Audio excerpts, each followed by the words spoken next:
Hello, and welcome to session 34 of Fables from the Pickled Quipper. As we join back up with the adventure, the Hand of Aegis has just entered Badgerdown and is about to start seeing what this town is about. So, here we are, session 34. Can you believe it? 34 sessions. Crazy. It's taken you 34 sessions to get not quite through 15 days. I'm very proud of you all. It's quite impressive. So, we picked up in the aftermath of the fight with the Tanaruk and his orc cohorts.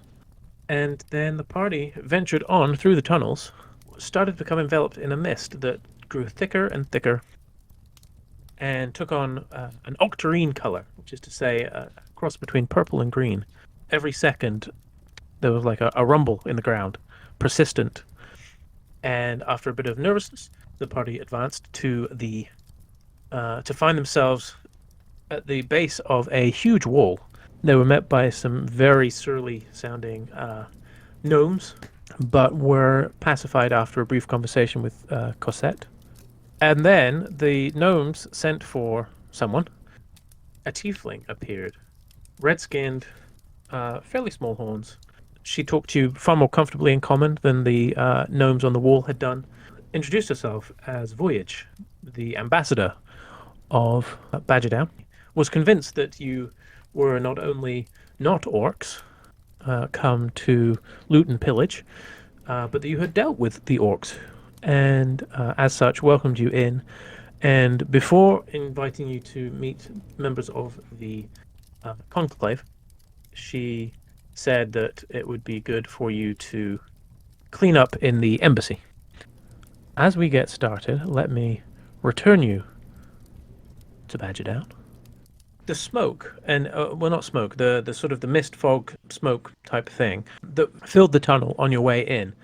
As you look up and sort of as you're walking, following behind Voyage, you kind of just look around you to take in your surroundings, and you can see that the top of the cavern. It's a little hard to see, but there are these green and purple lights scattered throughout the area that illuminate. And so even those without dark vision can see that this cloud hovers above the city, and then flows down towards the tunnels. And as you're sort of looking at that, you're still hearing that constant rhythmic beat and the melody, like I said, chiming about every second. It's a consistent, persistent sound, and it feels like it's everywhere, kind of permeates your being. You do get the sense that it's, as you sort of close your eyes briefly, you feel like it may be coming more from the left than anywhere else, but that's about it. So you see the large three-story guardhouse here, and there's like a handful of gnomes, like here in front of the building, socializing and apparently on some sort of well, they're clearly not actively guarding anything right now, so they're on some sort of break. Does anyone wish to do anything as you're following Voyage through?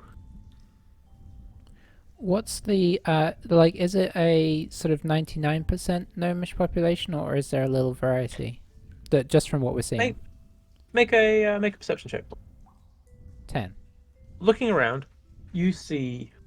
You would think it's probably fairly late evening at this stage. Not into the nighttime hours, but late evening. It seems that things have sort of settled down. You do see people milling about. You certainly see mostly gnomes. The interesting thing, you would say,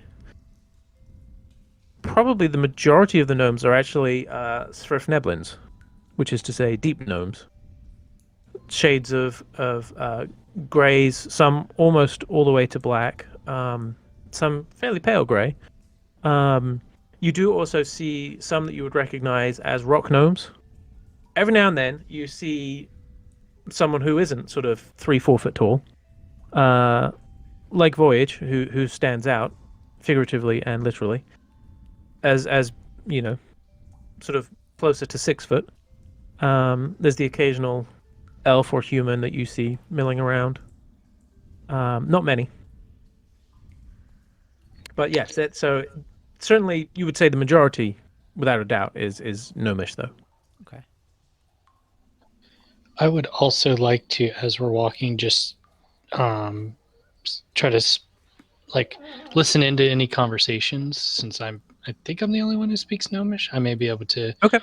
I don't, I don't know what I could catch, but Yeah. just kind of Um. listening into what people are saying, especially if they like look at us and if there's any comments about us Yeah. walking through the town. So, yeah, go ahead. You roll perception, and then, does anyone speak Undercommon? I think Yes, I do. Bardor. Okay. Bardor, also make me perception, please. 12, not bad with a -1. Yeah. I am still at disadvantage because I haven't napped. Oh dear. 8. Bardor, you pick up that people are talking Undercommon, like you recognize it every now and then, and it seems to be a lot of the Swift Neblins. What you don't hear is much common, if any of you, as you're walking around. Seems like the conversation is happening in languages you don't understand for the most part. Cosette, you do hear a little something as a group of a trio of gnomes walk past. And actually, you notice one of them has sort of a pale, well, certainly paler than a lot of the deep gnomes around them. Uh, Almost like a skin tone similar to yours, in fact. So, quite fair. Um, with a shock of red hair, and you think that might be a forest gnome, which is a little peculiar. But they're discussing in gnomish, and you hear something along the lines of uh, these are very strange people who have come into our town.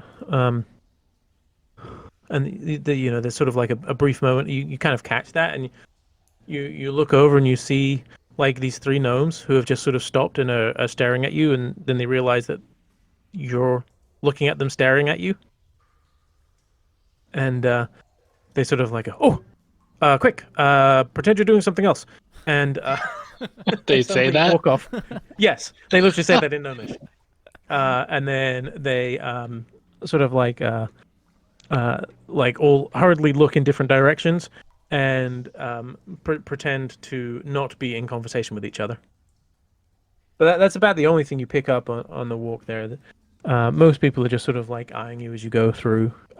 You do definitely stand out. I mean, Bardor and Claire, you are among similar height people, I would say. Gnomes probably a little on the smaller side, even than dwarves, I think. But Eska, Silvarius, and Cosette, you are definitely all standing significantly taller than the majority here. As you come through, you do see more squared off buildings built out of large carved stones from the same type of stone that sort of on the ground and the ceiling and the walls, or you can't really see the ceiling, but certainly the walls. You do see as you come around beyond the guardhouse. There's another large building that starts to sort of loom in front of you. It's only one story, but it has a large number of smokestacks coming out of it. And you can hear as every time the sound plays, you feel like an extra sort of like thumping coming from that building. Like you can hear it, and you can almost feel the vibrations kind of coming from that direction. And given the smoke and stuff that's sort of emanating from it, um, you could reasonably assume it's some sort of forge type building. But it's very large, much larger than almost, yeah, in fact, larger than any other building in terms of sort of footprint than anything else that you've seen here so far.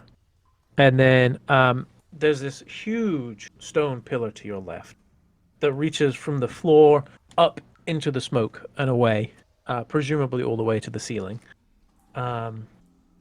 It's rough. It hasn't been. There's been no attempt to sort of tame it or conform it to any sort of pattern. They've left it in its raw state, But built into the side of it, as you come around the corner beyond the guardhouse, I keep saying gatehouse, you see a 2-story, again, stone building, large carved pillars going up the full 2 stories in front of a very ornate doorway. And Voyage turns and looks to you and says, well, this is the embassy. Do come. Let's get you cleaned up and fed, shall we? And you are led towards this building. As you get towards the entrance, you can see off beyond the forge what looks to be the far wall of this area, and you can see another section of wall, like the sort of the built up fortified wall, pressed up against the natural cave wall there, and you do see more residential buildings to the north as well. The embassy is in front of you. You see this doorway in front of you, and Voyage says, please, head on in. And she sort of gestures for you to go through. And there's like large, what look like large, like 2 stone doors. Oh, because that'll go through. Is it Okay. like a heavy stone door that you have to... I mean, it certainly looks heavy. The door is, what would it be, like 8 feet tall, give or take. But as you sort of push on it, you hear like you put some weight behind it, thinking it's going to require some sort of heft from you. But actually, as soon as you put your hand on it, it starts to move fairly seamlessly with you, requiring very little effort. And you detect what sounds like some sort of little, as you do so, as if there's some sort of assistance to the door opening, but you're not quite sure what it is. But yeah, so you push open the door, and inside, you see a large, the sort of the entranceway takes up the full 2 stories with high ceilings. So it's got to be a good 20 feet. This sort of main atrium area. There is at the back of the building, you see a staircase. Well, 2 staircases, like twin staircases that lead up and curl around, up towards a what do you call that thing? Like almost like a mezzanine type situation going on there, that loops around and actually goes above the doorway that you've walked through. 3 gnomes dressed in sort of fine suits with like little towels over one arm, just sort of waiting patiently. And as soon as they see you come in, they say in common, "Welcome to the embassy. Please, we are told to take you to rooms. How many you are?" 5. Gnome's kind of looking. 5, okay. And males, females, how many? 3 and 2. Okay. And he sort of like looks back, and there's a Sverfneblin to his side, comes out and says, "Okay, so the females, please, to follow. Males will with him." And they sort of start heading up different staircases. So the one who was requesting for females to follow heads up the left staircase. The one requesting males to follow heads up the right staircase. And they just start walking up those stairs. Well, I mean, I'll follow. Which one are you going to follow? Yeah. I mean, really, I don't care at this point because I want to take a nap. Voyage sort of walks in behind you and says, no, this really isn't necessary. You're perfectly welcome to go wherever you want. We actually don't really worry too much about that. I think that's just them being unnecessarily complicated. Maybe it's just easier for them. I don't know. Nevertheless, would you like individual rooms, or would you like to share? What's going to be best for you? I don't think we mind sharing. For Very good. sleeping? Yes, just for tonight. We have a guest house, but we weren't really expecting guests. So perhaps tonight we can set you up in some of the rooms here, and then we'll move you over to the guest house properly if you extend your stay beyond that. For now, really, we just want to get you cleaned up and get you fed. Right. Well, and then she switches to Undercommon and just says, "Okay, well, get them cleaned up and bring them down in, I don't know, half an hour, and we'll get some food set up for them. Do treat them kindly. I think they may have solved our orc problem."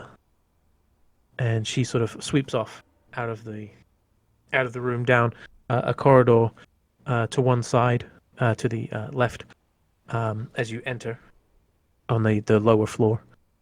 Girls, you are led by one of the deep gnomes down the corridor on the left-hand side on the upper floor, and you're taken into the doors in here, also stone. Appears to be thinner stone, you would imagine. The front door was quite thick, probably a good, what would that be, like 6 inches or so thick. And eventually the gnome takes you inside, and again you detect the sort of as the door is pushed open. But yes, much thinner, 2 to 3 inches thick, this door, but still just one solid slab of stone. There's like a large sunken tub that you can see, like there's water in it. The water is steaming away. Then there's also some benches and some hooks on the walls. And it's interesting, the smell. So as you came in to the city, there was a sort of a sulfurous, alchemical sort of smell. In here, that's mostly masked by sort of more natural scents. And you do see some flowers in a vase. The room also has, in a sort of a planter in the wall, essentially, there is a small crop of bioluminescent mushrooms that help light the room up. And the gnome says, "I help, or you take care of things?" I think we're okay on our own. Yes. Yeah, I think we can manage. Okay. I come back in, sort of counting fingers. In 3 hands. Okay? 3 hands sounds adequate.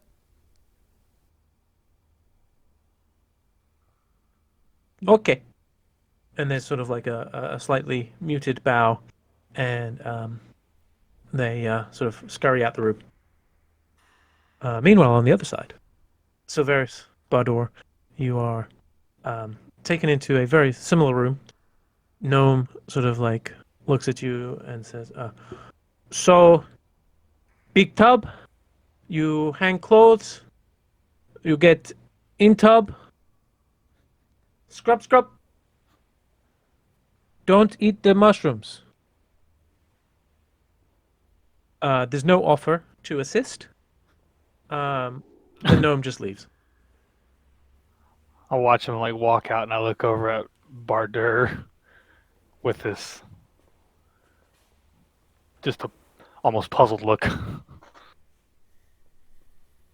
So, is it just the one bath?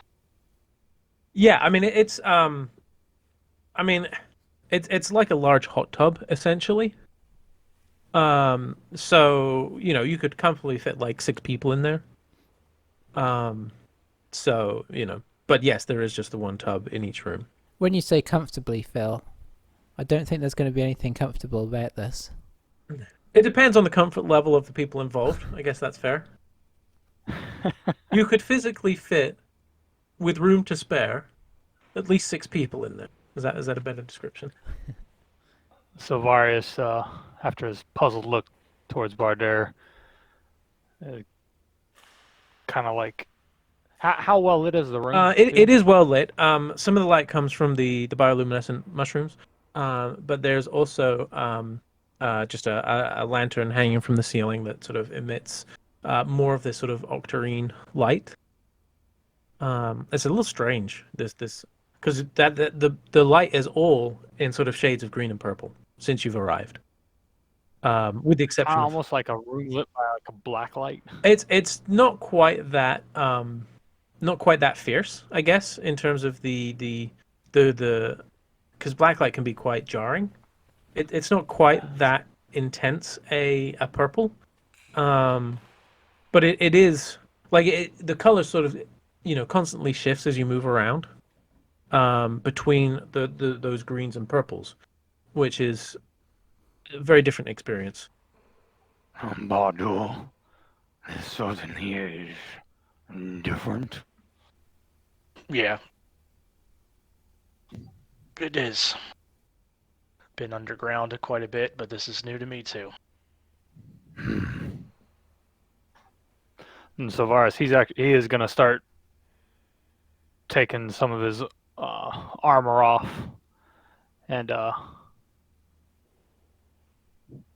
with his he keeps his undergarments on. And is the tub pre-filled, or Yes, is it? it is. It is filled and it's steamy water.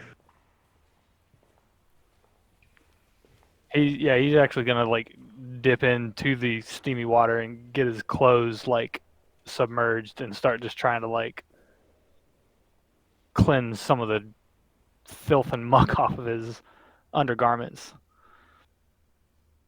Okay. And it takes about 5 minutes to take off your armor. It's not a quick process. Yeah. Whereas Bardor, it only takes you about a minute or so to shed your leathers. Yeah, I'll do that and kind of tuck him in a corner.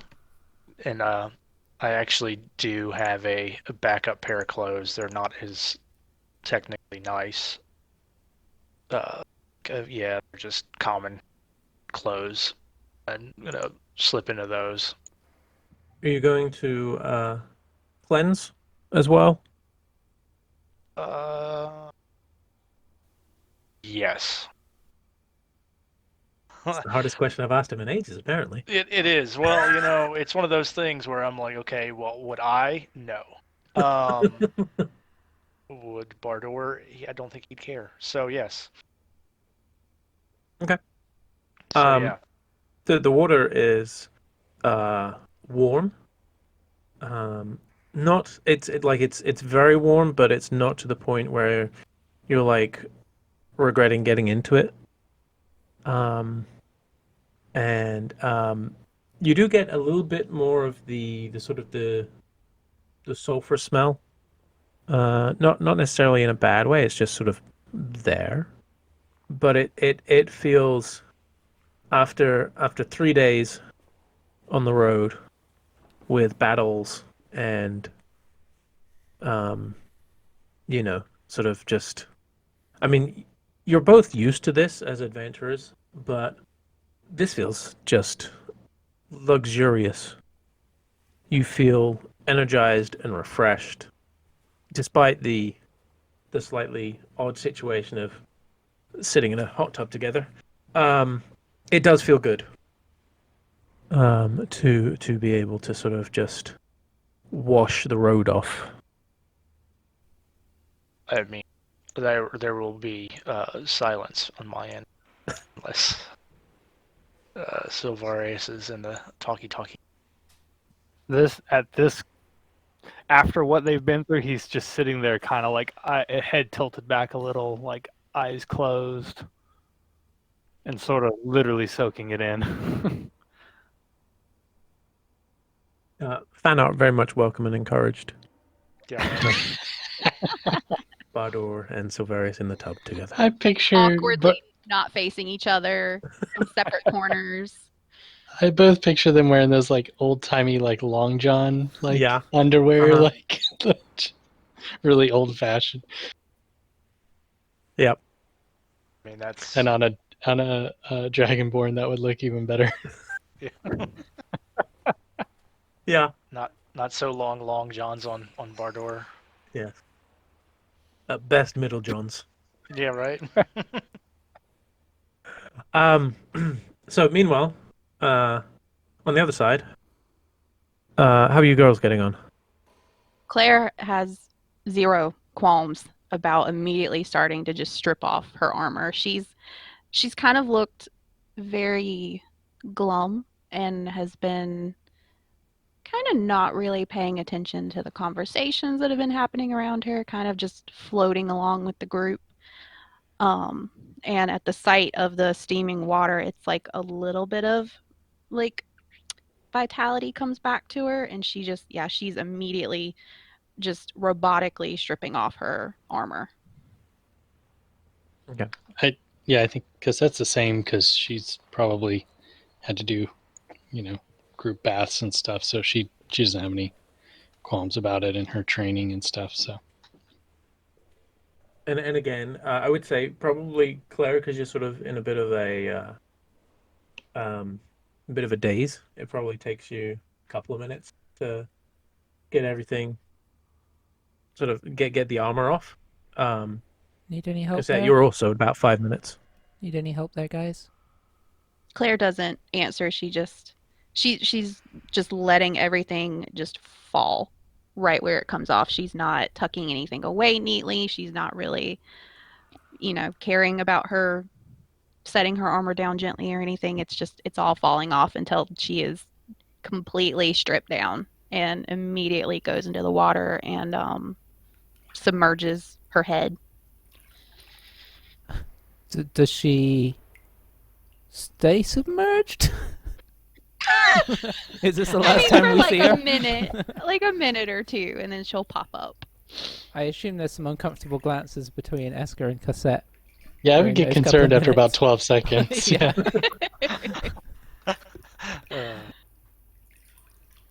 Esker will. Esker will help. I guess if Cassette needs any help, she'll just help kind of do the more annoying straps on the armor, and then. But otherwise, she's just gonna. My stuff's pretty easy going. Yeah, Cassette wouldn't ask, but if you start to help her, she, gives a little thank you. Should get some of those annoying under the arm ones and stuff. Yeah. What did you guys think of Voyage? She seems very nice, but everything we've been through, I tend to, I found myself expecting there to be something else, or expecting it to be some sort of trap or something. I don't know yet. It's not what I was expecting to find in a gnomish town. Yeah, I think that's why it was a little, I don't know, just caught me off guard as well. I have very little dealings with tieflings before. I just haven't come across. I've come across a couple in my travels. A couple of traders, on the road. Often they were, very very easy to get along with. But that, I don't know. She certainly stands out down here. Yeah, I think unfortunately I, probably am doing what a lot of people do when they see their kind as, kind of assume the worst. So just wondering how you guys felt about it, but I'm actually relieved to seem like we have an ally down here now. Yes, I haven't immediately gotten anything that worries me from her yet, but I feel like maybe, maybe she'll lay out her hand a bit more as the evening goes on. She's been very much the, I guess, the ambassador that she is so far. Well, I guess we can just continue to just be aware. Yes. She kind of sinks into the tub, like just enjoying the luxury of having something like that, which we haven't had in a long time. When Eska gets in, she kind of slips in from across the tub to you guys and sort of just like leans, sort of just keeps facing in your direction. She doesn't sort of spin around at all. She just kind of like leans her back against the edge. She's in there, but she's kind of leaned against the edge that she's near. And she doesn't move too much from there. Phil, what's the bubble situation here? Bubbles or So- no bubbles? Yeah, it's not really bubbles. Man, okay. It's Yeah, can't have It's everything. just, I mean, it's a little, there's some steam rising up, but that's about it.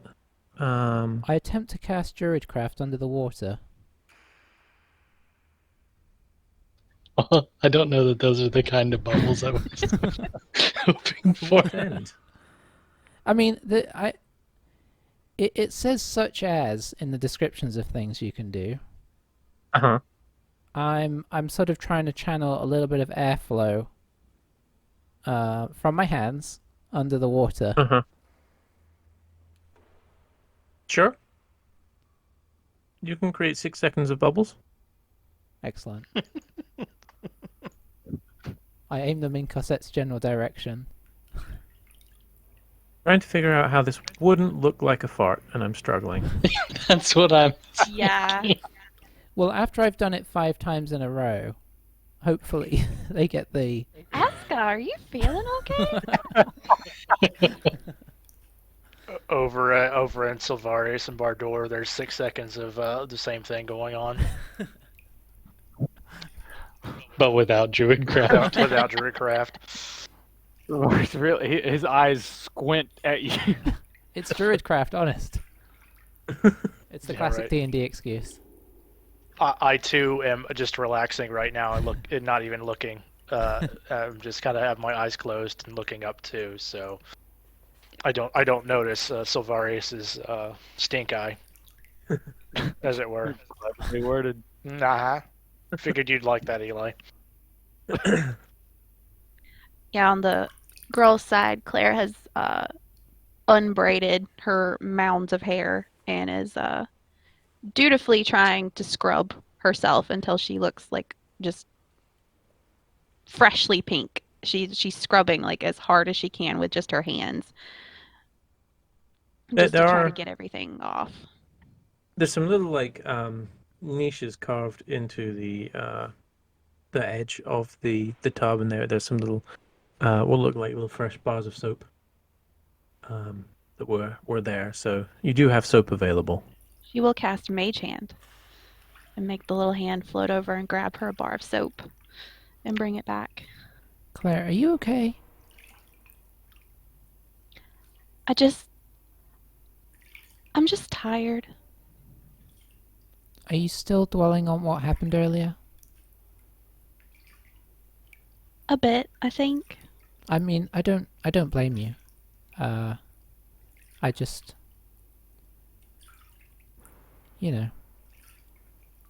just want to make sure you don't, drown yourself or something. I think maybe once we eat and maybe sleep, I think I'll feel better.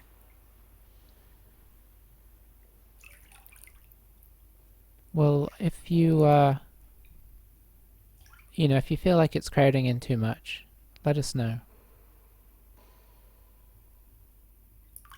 She nods. Her eyes are kind of just downcast in front of her, and yeah, she just kind of keeps sinking in the water. Like she'll duck down for a few seconds and then come back up and just scrub at her face real hard and her arms and her hair.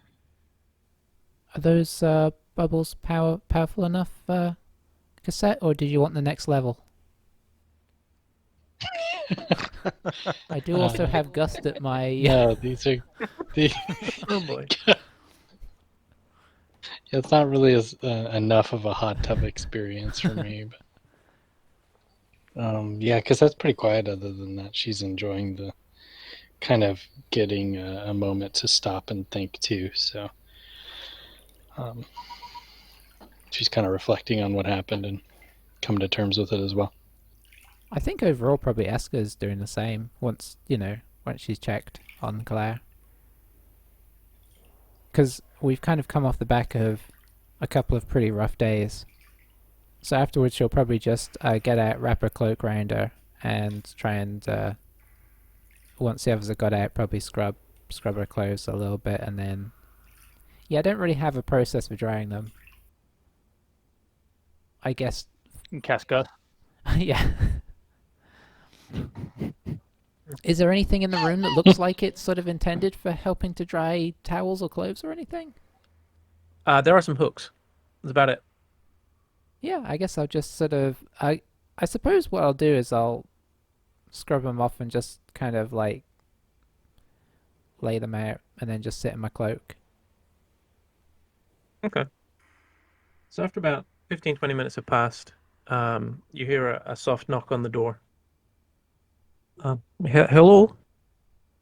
Is there clothes out? Like as we're getting out, is there anything set aside for us, or No, but after you sort of say hello, the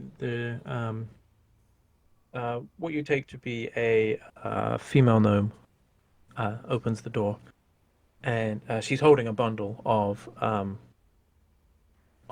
fabric, and sort of said, we thought you might be needing these. May not be perfect fit.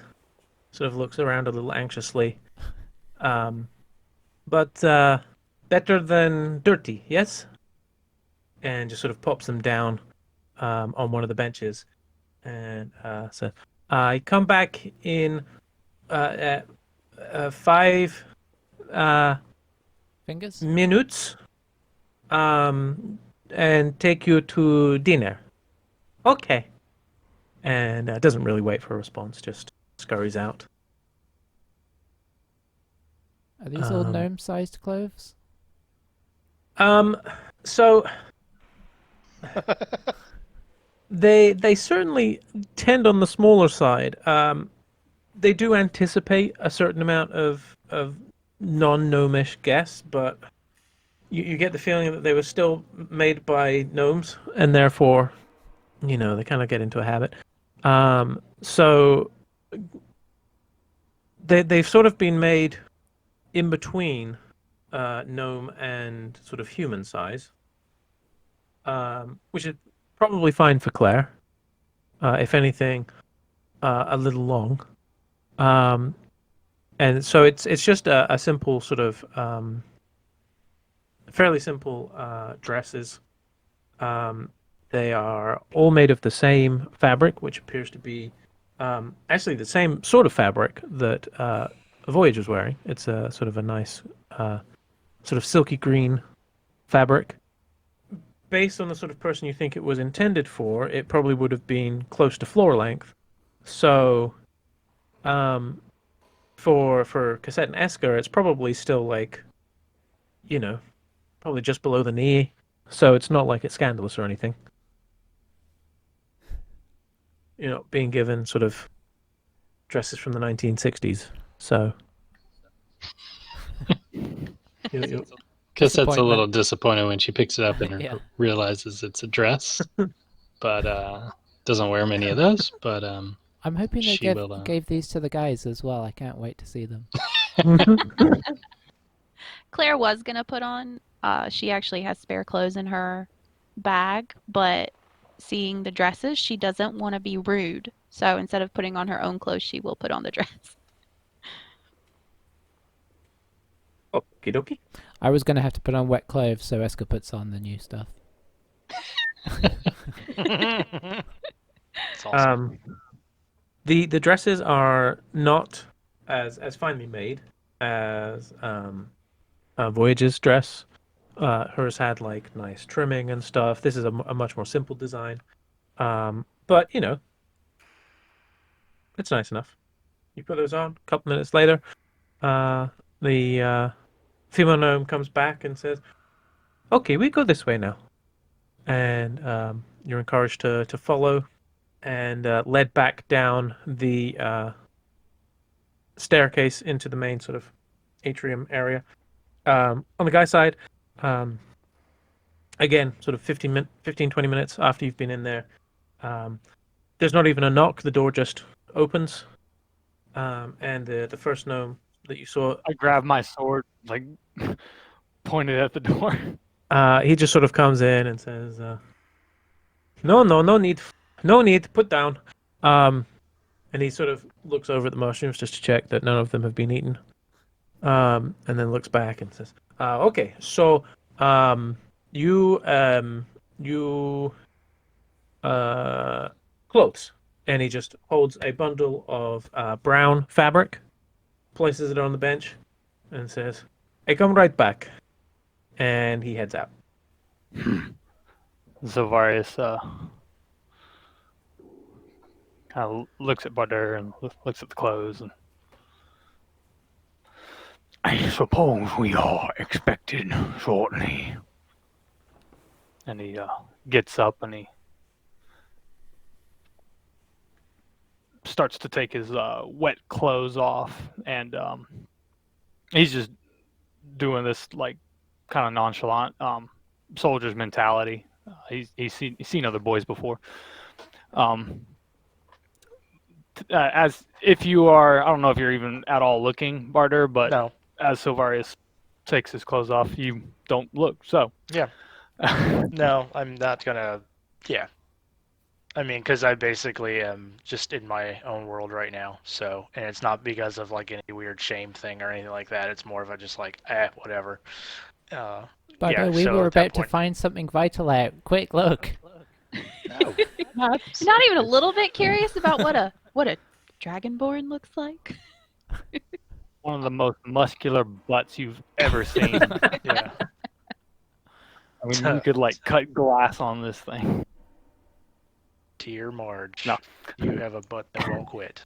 Fan art of this is also Yeah, appreciated. right. We just got the explicit tag. This is Patreon Yeah, exclusive basically. content. Would be not safe for work fan art. Again, if you'd like to pay us not to hear this content as well, we can do that. That we can. So, Silvarius, you're about to describe your body. No, he's not looking. Rats. Would you like? But Would he you- does start looking. So would you like me to take a look? I mean, nah, it's fine. It just sounded like he was going to give. I One of- mean, it I sounded mean- like something was there to be said, and I just want to know what it is. One of the mushrooms is sentient. It looks at you. All right. I mean, like, I feel like I should, like, you know, because like you're in a locker room and you're trying not to look, and then you accidentally see stuff. You know what I mean? You're like, oh You yeah, can't there really it is. help it. I mean, Bardo's got a very Yeah. high passive perception. I mean, He does have high passive. It's true. okay, so let's describe yourself to me then.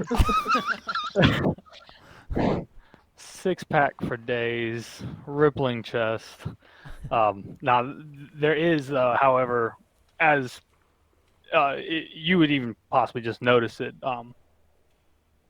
there's light scarring upon, like, you know, a soldier's body as it would be, but there's this massive scar upon his, like, upper right chest to shoulder kind of area.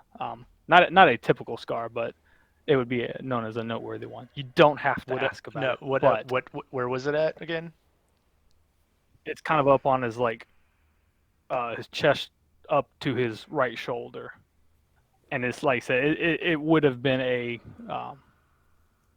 quite a wound at its time, but beyond that, I mean, he would be a soldier's like physique. You knew he was a big boy. He's not like I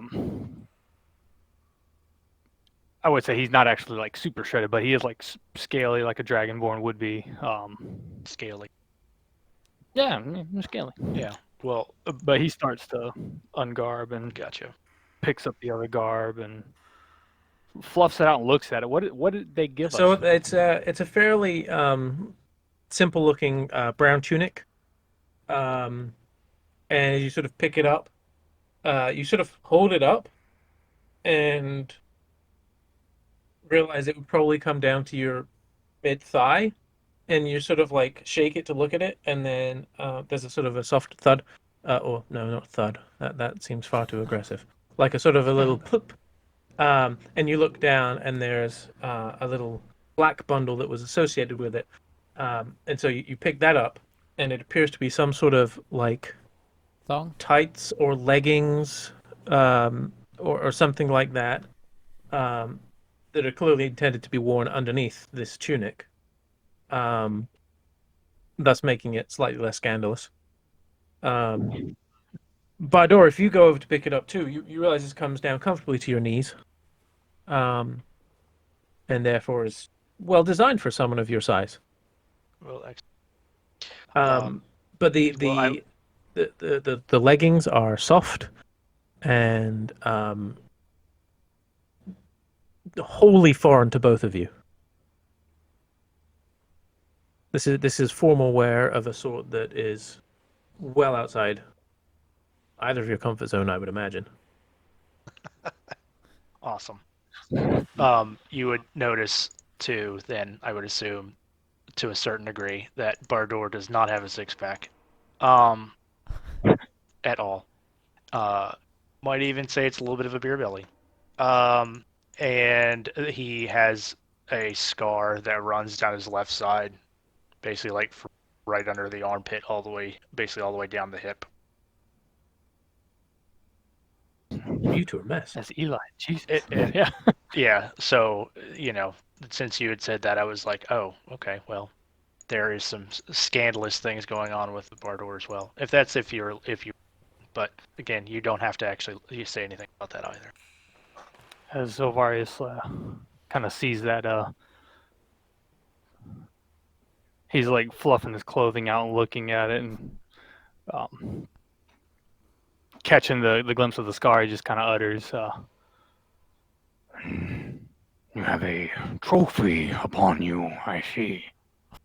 Bardor sort of pats his belly. Like, I've worked hard on it.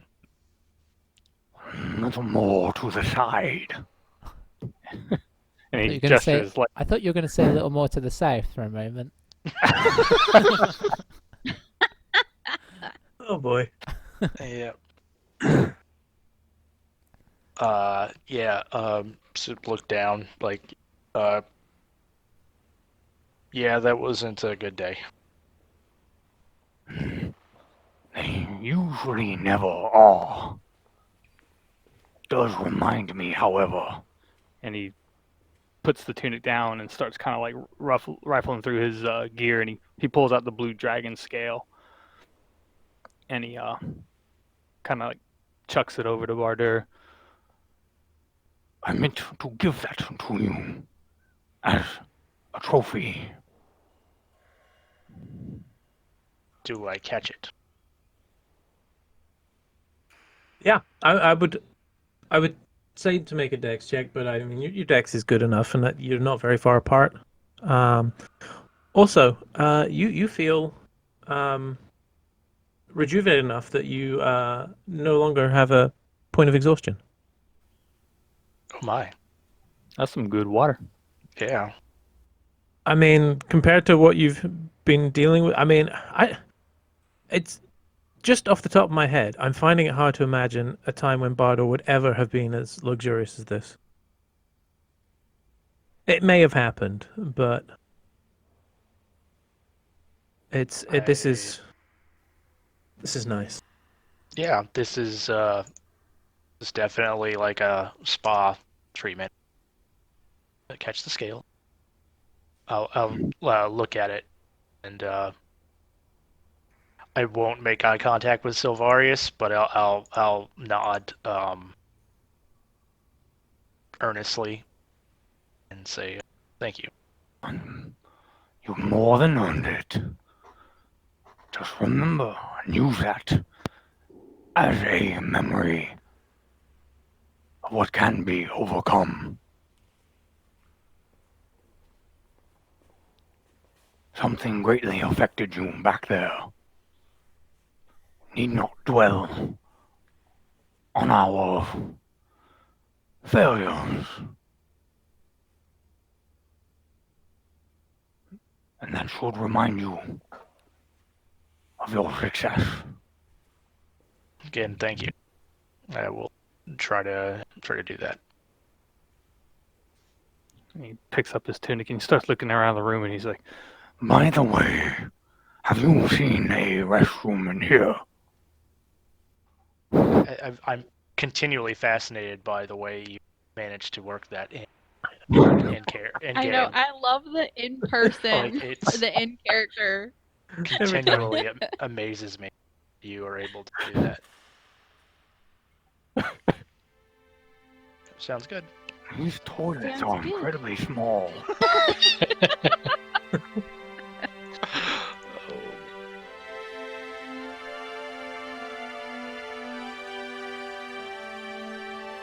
Was it a 1 or a 2 just for the thoroughness of my notes, Silvarius? Just one. I vowed to take better notes, so it's important. Well done. So, Bardor, you throw on the tunic and the leggings, and the leggings feel weird. It's not very comfortable. You're not used to such soft sort of, you'd guess some sort of wool material on your legs. Silvarius, as you try to pull them on, they keep snagging on your scales. You get a number of sort of ladders running up the tights as you try your best to delicately pull them on, but it's not really your forte. if it's causing too much damage, Savarius will actually just stop and start to redone his damp gear. Just kind of grumbling that it'll dry in time. Roll me a percentile die. 16. Okay. So left leg goes on relatively okay. A couple of minor nicks, nothing too bad. Go for the right leg, and yeah, you put like a gash in it, sort of a good 6-7 inches long, and you're like, nope, this is not for me. So yes, you can switch back to your other clothes, as moist as they may be. A moment later, you are welcomed by your little Swift-Neblin friend, who leads you back out to the staircase, and you actually see the girls coming down the staircase at the same time. Apparently, these gnomes work like clockwork. As you get towards the bottom of the stairs, Voyage steps out from the corridor on the left-hand side and says, "Ah, good. You are clean and dressed and... oh. Well, never mind." Just sort of like glancing at Silvarius. Please, come, follow me. She leads you down the corridor into another room. Again, the door is opened, and in front of you there is a large stone table with stone benches next to it on either side, and a feast laid out before you. Assorted meats, vegetables, breads, cheeses, along with several decanters and pitchers of various different beverages. And she says, "Please sit, take some food, eat." we'll have a meal, and then we'll go meet up with one of the members of the conclave. They will no doubt have heard of your arrival by now, and would be eager to speak with you. But for now, please sit, eat, and enjoy. Sort of gestures for you to take seats around the table. Well, I guess I sit down and don't just stand there like a weirdo. I'm assuming you all sit down and don't look like weirdos. Yeah. I mean, Yeah. yeah, Okay. I'm slightly weirdo-ish, but Who's the first to grab food? probably me. You grab what looks like a recognizable meat, probably some sort of. I mean, it looks kind of like maybe some sort of rib. You feel like looks sort of kind of like like a beef rib or something like that. Take a bite. It is warm and juicy and seasoned a little bit differently to how you're used to, but still tastes very, very good. And you sort of dive in, and once you realize that that's good, you are enthusiastic about the rest of the food. It seems like it's going to be good, and you're able to just sort of like pile up the plate and tuck in. For those of you who are a little bit more reserved, you kind of take a moment to look around the room. You see there is a painting on the wall, sort of opposite the door. A large painting of 1, 2, 3, 4, 5, 6, 7 gnomes. A mixture of 2 Svirfneblins with sort of grayish skin. There's 3 rock gnomes, 2 forest gnomes, and they're sort of all standing together in a line, each holding different sort of equipment in their hands. Painting is, it's close to full size. It's really quite large on the wall. So it's got to be like 10 feet across. That give me enough room? No, more. 15 feet across, let's say. And seems pretty well painted. There is a signature in the bottom of it, though it's not easy to read from where you're at. Based on the gnomes you've seen, none of them look familiar. Just brief glance. After seeing Bardor, you feel like not immediately choke and die. You suspect the food is good, and you see Voyage take some items for a plate as well, and pours herself a glass of wine, and sort of gestures to Cassette to pour you a glass. She will not decline.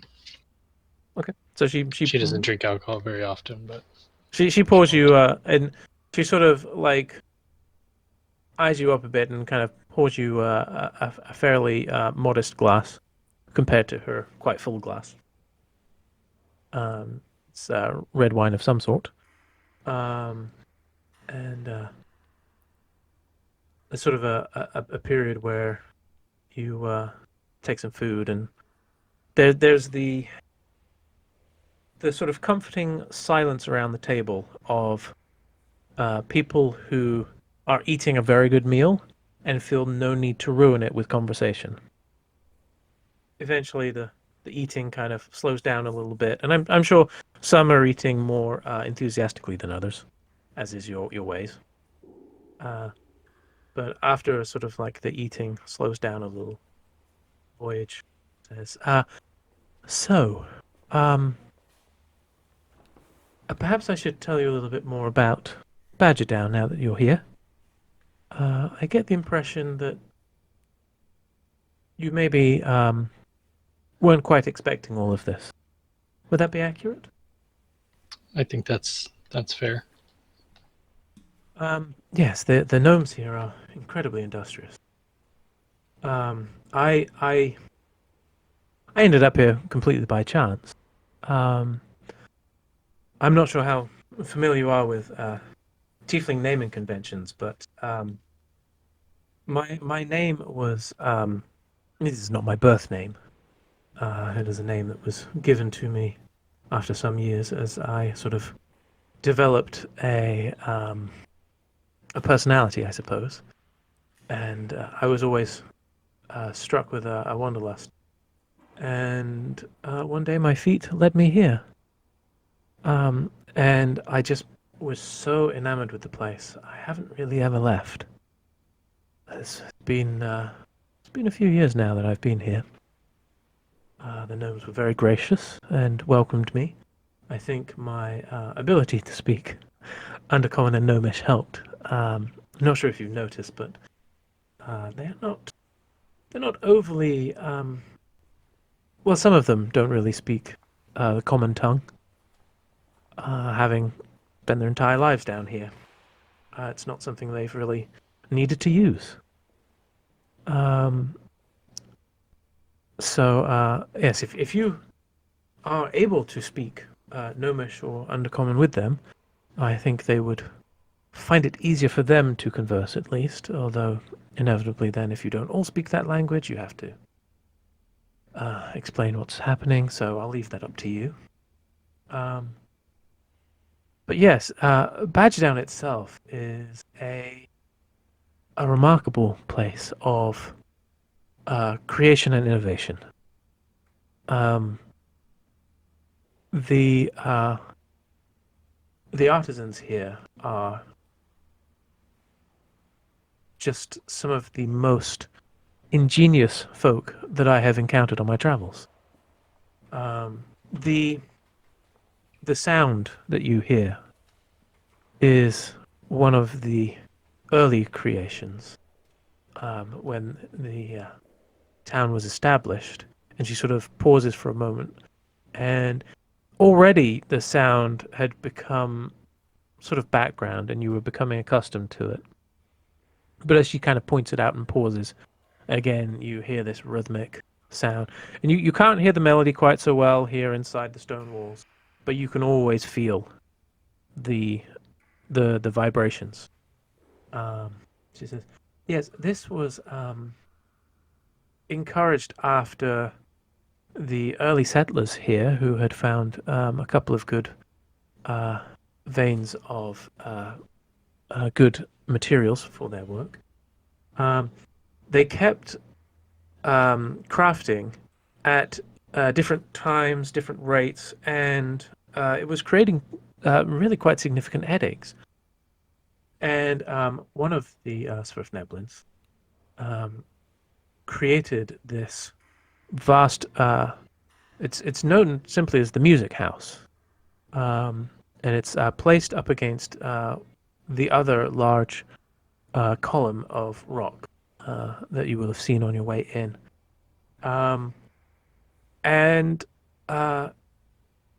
there is an understanding between the craftsmen here that you strike with your tools in time with that beat, and in doing so, because everyone is accustomed to this rhythm, it avoided the headaches, because it's just this persistent thing. Even in the forge, where there may be 20 fires and 20 different smiths working on 20 different things, everyone hammers in time, and it creates a situation where nobody goes home with a sore head. I was well, I still marvel at it today, and it's quite something to see all of these artisans just striking in unison. And you know, there's not just smithing here. There's alchemists, there's artists, there's all sorts. But there is just this understanding that if you're going to do something noisy, just do it in time. And it really helped create a sense of unity here in this what initially started as quite a small sort of settlement of like-minded folk, and just grew and grew over time. And you know, now there's all sorts here. I say all sorts, I mean mostly gnomes, but gnomes who, I mean, you know, I'm sure you've seen there's even a small smattering of forest gnomes who have ended up here somehow. It's created quite a wonderful society. But that's why they have this beat. Like I said, after a while, it just drifts into the background and you barely notice it. But please, tell me a little bit more about yourselves. How did you get here? Those orcs were they were more than the guards could handle. I think they were almost more than we could handle, really. I think there was a degree of luck and a degree of desperately fighting for our lives. Once we realised the odds. And I'm still not entirely sure how we made it out. Well, we're very grateful that you did.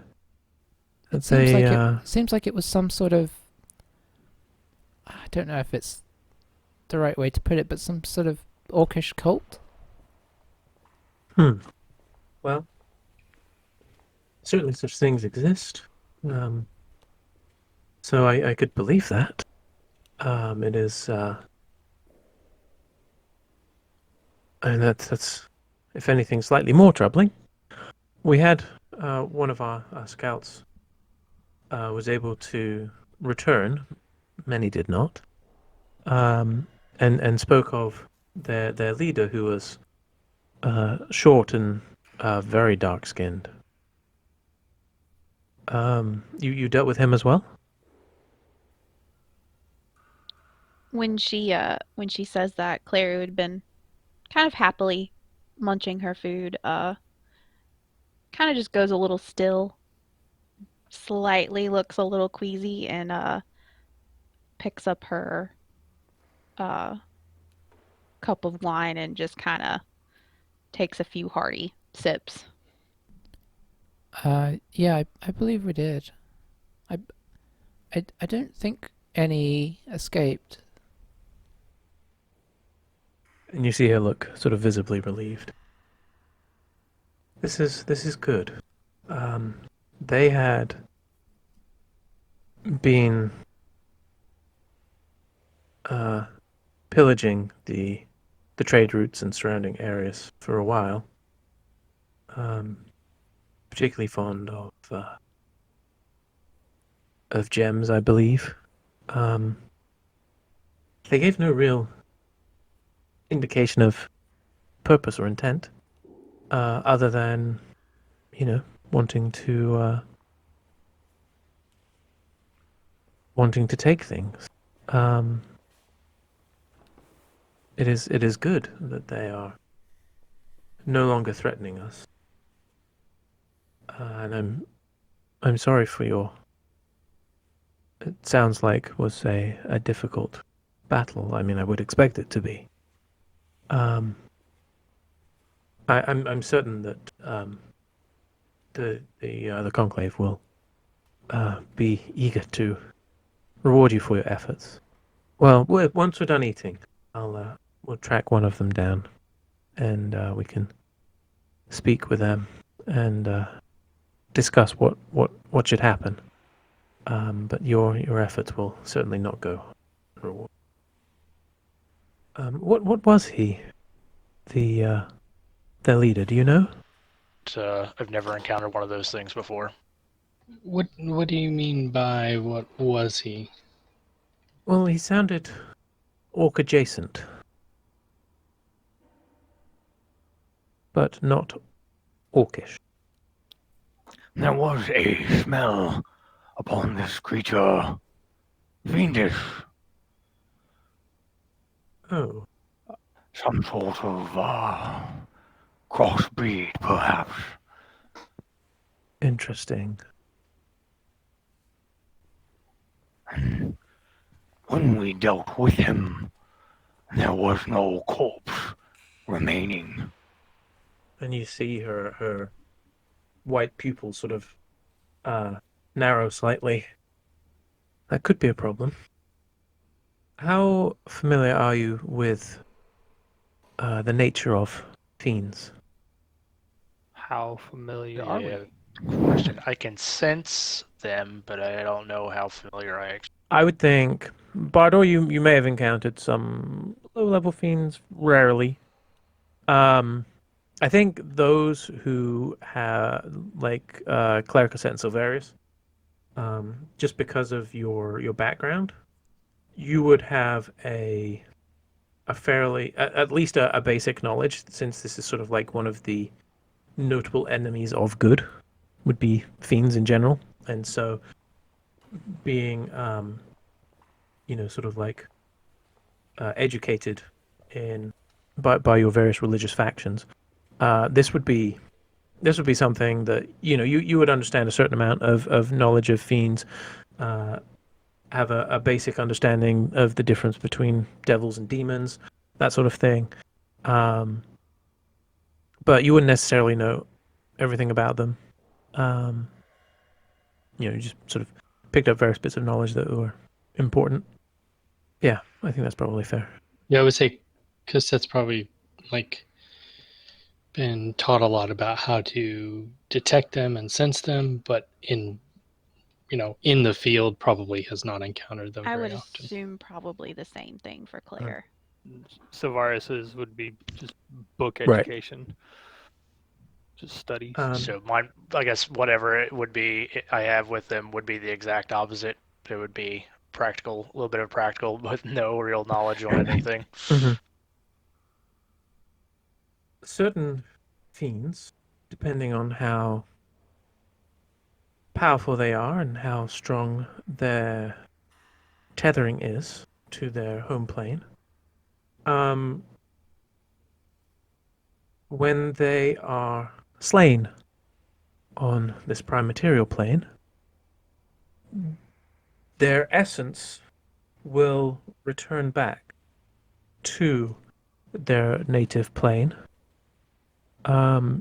There is a period of regeneration, and then they return fully formed. That's not to say they return where they fell in the prime material plane. There is a sort of a period of rebirth and regrowth. I don't know what this creature was necessarily, though I have some ideas. Whether it is powerful enough and tethered enough to have such an ability to return, I don't know, but if it does, there's always a chance it will remember you. So, just, probably something to bear in mind for the future. Is there a way to end this cycle? She sort of smiles a slightly pained smile and says, yes. You have to kill it in its own plane. Claire's definitely looking progressively queasier, and she finishes her entire cup of wine and then with slightly shaky hands pours herself another generous glass. So we're under the impression here then that this thing isn't from here. If it is fiendish in nature, then yes, it certainly would not belong on this plane, and would have originated elsewhere. Speaking from experience, there are two places it could have originated from. I don't know exactly whether it would have been devilish or demonic, but the abyss or the hells would have been where it would have come from. Could it perhaps be trapped? What, here? Yes, or on some third plane. Pocket plane of some kind. A prison plane. Certainly, if it does not have the ready capability to move between planes, then yes, if you were to send it to a plane with no means of escape, then yes, you could trap it. You had said that you potentially know what this thing could be. I mean, there are a number of fiendish hybrids, if you will. She sort of smiles a little and sort of gestures at herself. The sort of more socially acceptable ones, such as tieflings, were usually some sort of cross between a fiend and humans. If this was some sort of orcish fiendish hybrid, there are a number depending on the fiendish sire. Typically, I think it's more likely to have been a demon rather than a devil. The one that springs most to mind would be a Tanaruk. Seems to fit the description best. They were favored creatures of Ilnavel, an orcish, fiendish god. Himself a hybrid. Yes. Do we think there's a chance that Rolliver knew what this thing was and figured better to have somebody else chase, have it chase them for eternity? That's a good question. Perhaps something we could ask him when we next see him. He seemed relieved whenever he gave us the job. Pardon me, Voyage, but do you have any dealings with Rolliver? Not directly. I just know of him and his, he is well known. Even down here, the traders who come and go have mentioned him and his deeds. I understand he has helped out the denizens of Delzimur on multiple occasions, if the price was right. 'Cause it was he who commissioned us to handle this trade route problem. Made mention of orcs. Made no mention of a fiend or other encounters. And he kind of like eyes the group. Well, like I say, I wouldn't put it past him, but I certainly think that's something worth discussing with him. And were orcs the only issue you were having? Yes, this is what we'd known about. There every now and then there was a caravan that went missing on the route before the orcs arrived. We Not may have often. solved that problem as well. Oh, really? Did we mention the other? I don't believe we've mentioned what else we ran into.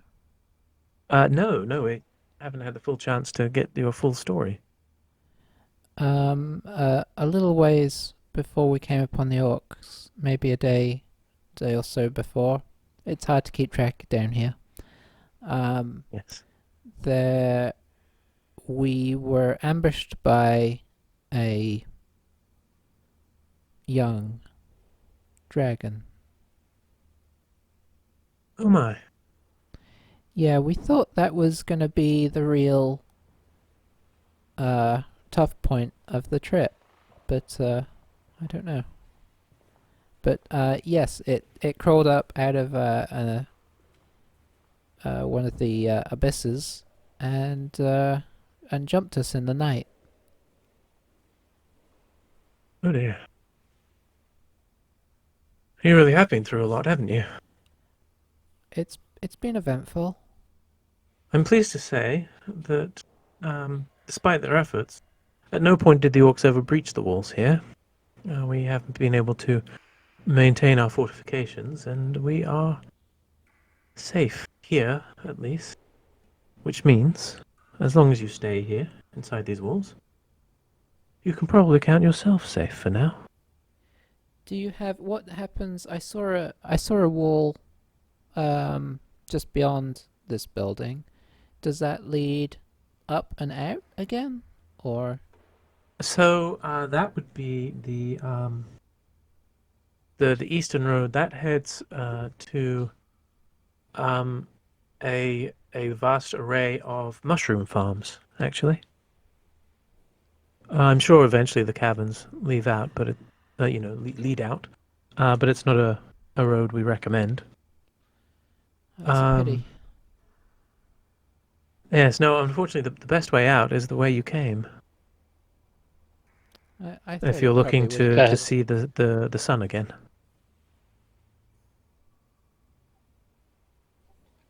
The dragon and orcs was the best way. It was the safer route. She gives you sort of a sad smile. Good to know. Yes, unfortunately.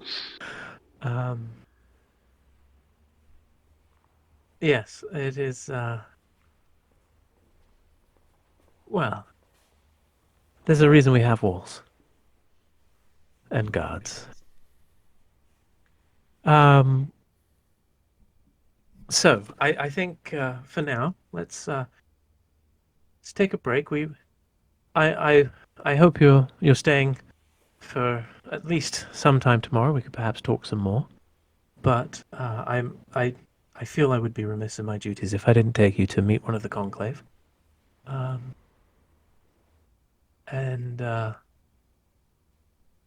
Given what time of day it is, probably Hess would be our best choice. So if you have all eaten, had enough to drink, we can head and find them. Guess that's a little disappointed there wasn't dessert, but she understands that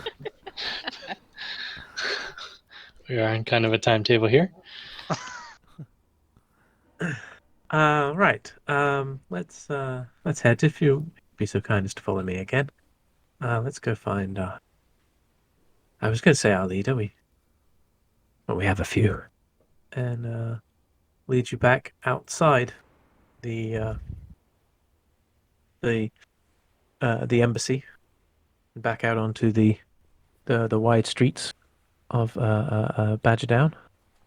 As you get back outside the large stone doors, you are the sound again is a little bit louder now that you're no longer protected by the walls. Standing next to the forge, now that you're aware of it, you can still hear, even though it is it's pretty late in the day. Again, it's very hard to judge time at the moment. Now that you're aware of it, as each second passes, you hear the sound of metal striking metal coming from the forge, in time with the melodic sounds from the music house, as it's known. And so she leads you past the forge and sort of just gestures to you and says, "Yeah, that's the central forge, as it's known. There are actually a number of forges here, but this is sort of the primary forge. There's a number of smiths who work in there at any given time. Could be a couple of dozen, working on various different things. Some just making materials for others, some crafting things for themselves.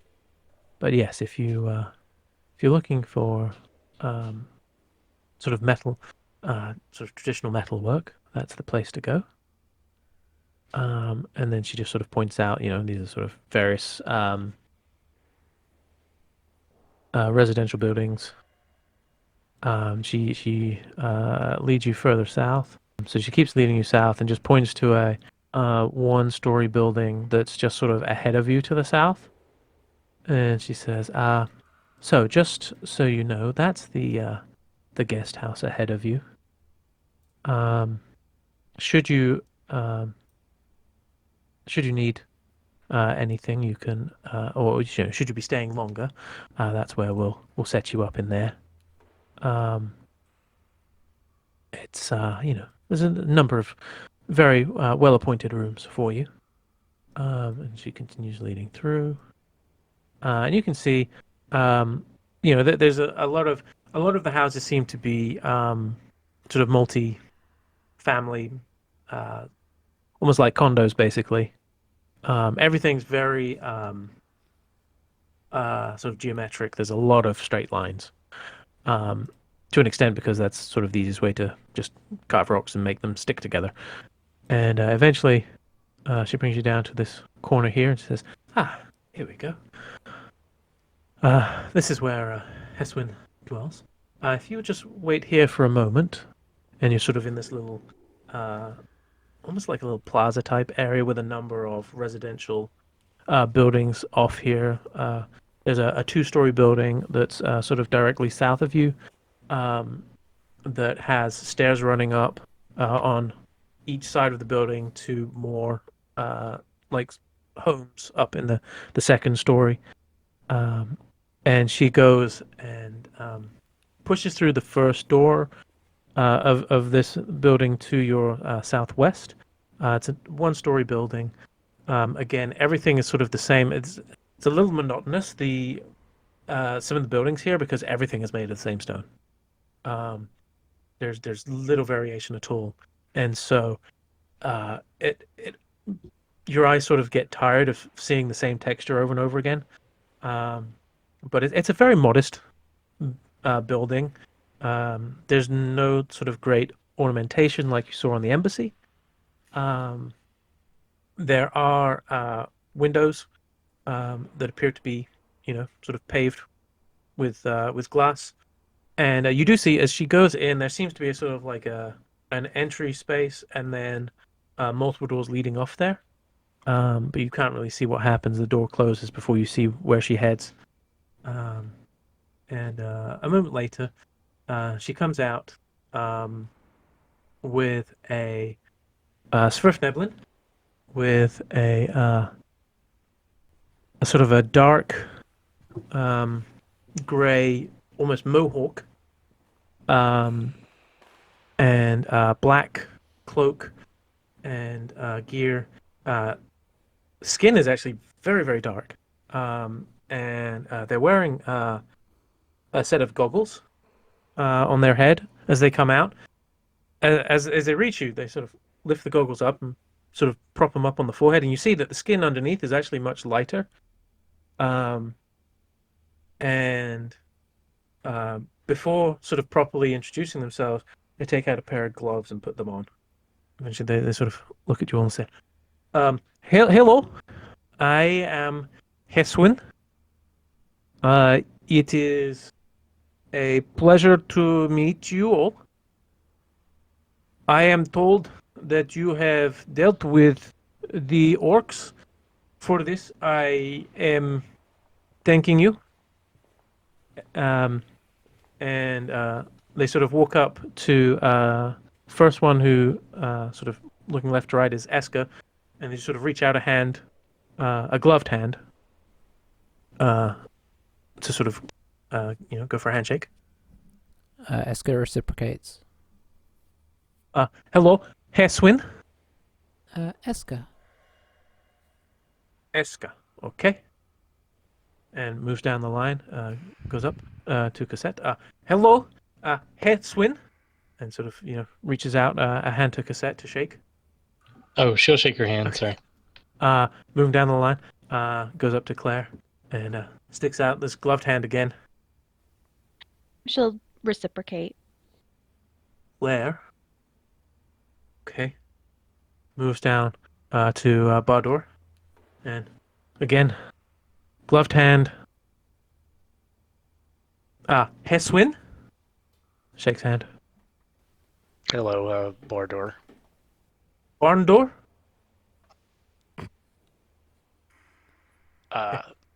Barndor. Yeah, that's fine. Okay. And sort of looks up at the towering form of Silverius. Hello. Heswin. After watching everybody go through this, he just leans down and shakes his hand, as it seems to be the customary greeting. So warrior. Okay. Silvarius. Sounds correct. Okay. I am Heswin. I am the chief artificer here in Badgerdown. Artifice. They sort of look over at Voyage, who sort of gives a slight sort of works, and says, "You have done us," and sort of briefly sort of slips into undercommon. Says, "What is the word? It's like a favor, but what is that in common?" And then shifts back and says, favor in uh, uh, beating the orcs. We are big thank for you. You have helped our people. We trade now with the world. This is big kindness to us here. And you can kind of see there's a slight pained expression. And then just say, do you talk Gnomish or Undercommon? I respond in Undercommon. Say, yes.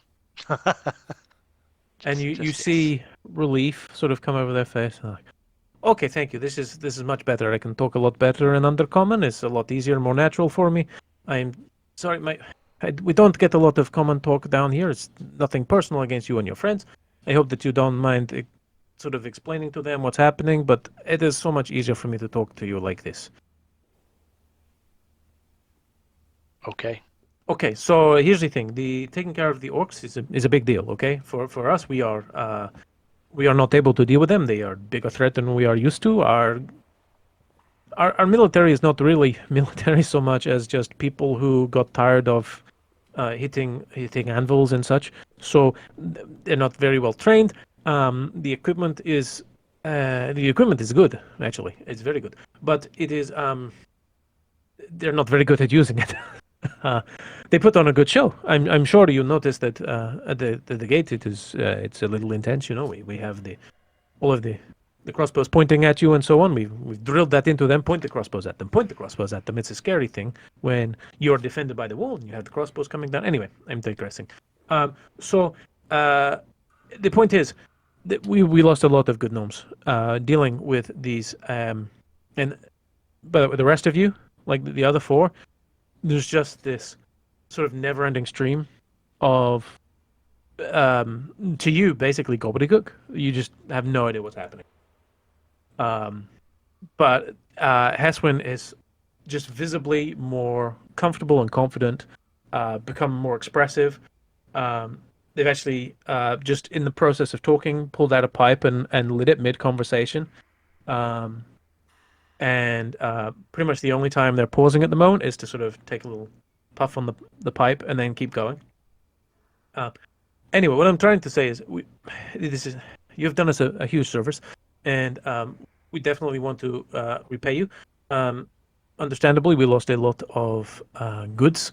They pilfered, trade routes and such. So there are some raw materials perhaps that we can pay. We don't have a lot of coinage at the moment, unfortunately, but we do have things that could be of use to you.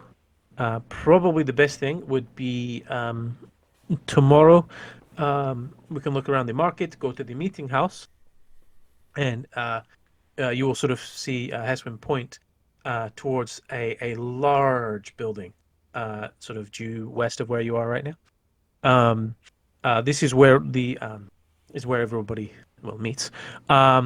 And there you can find some of everything, and the market too. But the more sort of finer worked stuff, and the more The market is just for sort of general goods, but I feel like we probably need to get you something a little bit better than that because this is a big deal, you know? So I hope that we can find you a suitable reward. We can talk to the other members of the conclave tomorrow. They will be eager to thank you as well. And then there's sort of like a moment of pause as they suck on their pipe and they're like, do you feel the need to explain any of this to them now, or you just catch them up later? Just 1 second. Then I'll tell everybody kind of what he had said. So the gnomes aren't the best fighters. They kind of have a bit of a look about them, but not really the greatest at repelling attackers, which is why they needed us. He's thankful, but yeah, so they don't have a lot of coins, but there's probably there's a market or something we can go to tomorrow. We get something from there. And you see Eswin sort of like trying to keep up and sort of nodding at various different points as you sort of explain this. And just when you say market, they just sort of point down their own. Yeah, market down there. Lots of traders and things. And then they switch back to Undercommon and say, okay, so I believe Voyage said she was going to set you up in the embassy tonight, and then if you stay longer, we can prepare better chambers for you at the guest house, where you can each have your own room, and it's just a little bit better than the embassies. That's a short-term solution, really. I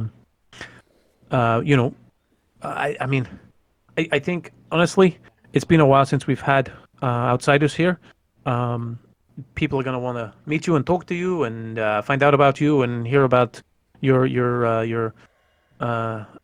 daring do. As you dealt with the orcs. This would be a good thing for everyone to experience, I think. So let's for tonight, I think you can head back, and we do have the guest house, the bottom of the guest house also serves as the sort of the main tavern here. So if you wanted to get another drink before you bed down for the night, I suggest you go there. You could probably talk to a couple of people, get a little bit more of an idea about what Badgerdown. I believe it's your first time here, and we can meet up again tomorrow. I will probably let Voyage do most of the talking tomorrow because she speaks common and I don't really do the common so good. And fortunately, some other members of the conclave are also better with common than I am. So hopefully that'll be a little bit easier. I feel bad for your friends who are just completely excluding them from the conversation. Right. Yeah, that's true. I will let them know definitely about the tavern. And just say one moment again, and I'll say apparently the guest house is also a tavern if we want to stop by there tonight. Apparently we're very popular around here. They don't seem to get a whole lot of visitors, so. And then I go back and to Undercommon to them real quick and just say, is there's somebody who we could talk to about the, I guess, strategy. Do you have a general or a commander or tactician that we would talk to?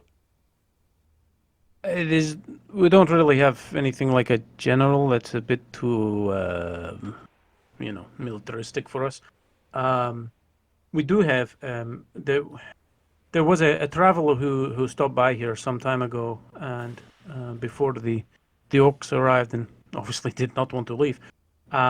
They've been staying at the guardhouse. They are a pretty good fighter. A drow by the name of Tebrin. and they sort of set up camp in the guardhouse. You could talk to them tomorrow, and go over strategy if that's something you're interested in doing. And my face visibly drops like whenever he says drow. You may also want to talk to Zorik, the first smith. I mean, we'll talk to them tomorrow anyway. That's one of the conclave. He's a rock gnome. He's the closest thing to probably a leader of the troops because he's in charge of making the gear.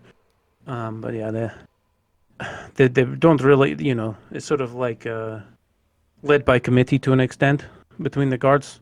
They're quite organized because they're gnomes. But yeah. Well, I will let you know that the reason I mentioned this is their orcs seem to be fortified, and I don't know whether they built those or whether those were there previously. But either somebody of under your banner needs to take control of that, or it needs to be dismantled. Okay. That's good to know. We talk about this with the rest of the conclave tomorrow too. Then. Yes, that sounds good. Okay. Okay. I need to get back. I have some irons in the fire, as you say. And they sort of start taking off the gloves, and you can see like their hands are just sooty. Everything about them is sooty. Clearly, they've got their own forge inside their house, and they're just putting on the gloves was a kindness rather than not wanting to touch you. It was very much you guys just got cleaned up. You don't want to get sootified, Yeah, Yasmin sort of takes the gloves off and says, okay, back in common. Thank you for coming. I see you morning. Bye. And just sort of like gives a little sort of half bow again. And turns and heads off to what you are led to believe is their room, chambers, whatever. And Void just sort of turns to look at the group and says,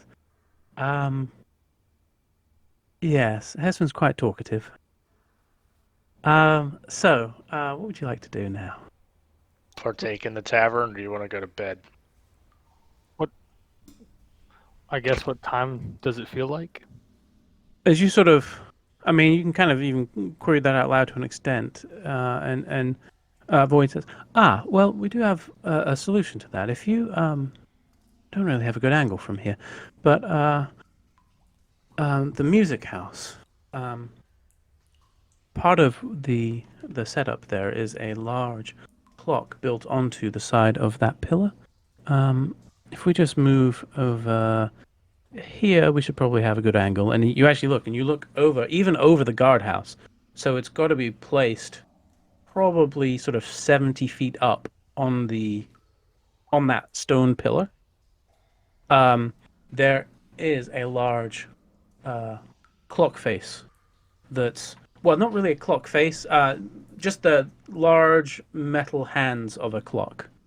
And so you can see that it's about just after 9 is what it shows.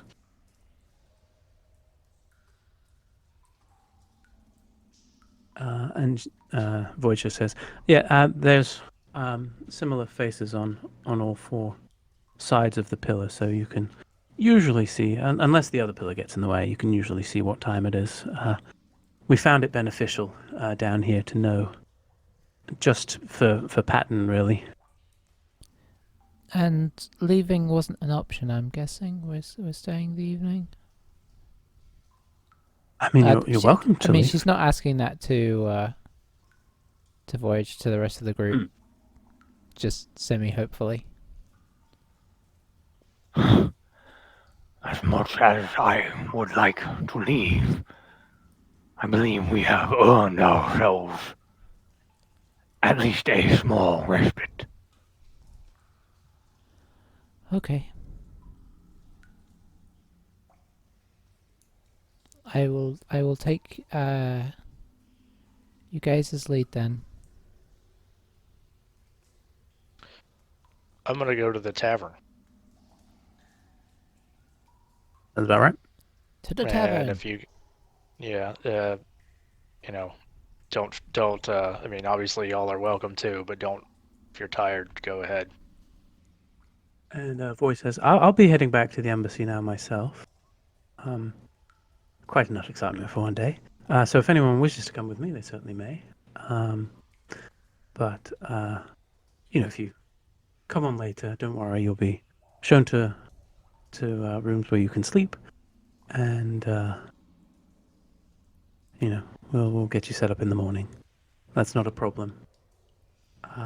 But certainly the guest house will provide you with a little more entertainment if that's what you're looking for. Claire looks around at the rest of the group and just kind of quietly says, I don't think I could handle the attention of a tavern tonight. Me too. I've had enough for today.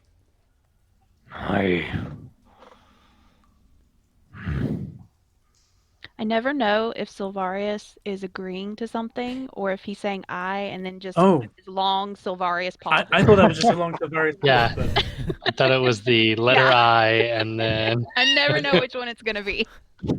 I'm going to be honest, I'm fairness, still not we're sure. all just like Yeah. leaning. Yeah, there is still I can time. picture us all like leaning, like waiting for the rest of it.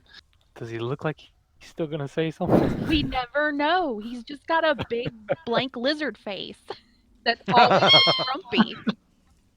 I love that. Oh, that's Funny because it's true. yeah. See. I don't know if I can sleep right now. I need to get more tired to get this pounding noise out of my head. Maybe I'll join you, Badger, for a little while. So the two of you head towards the guest house.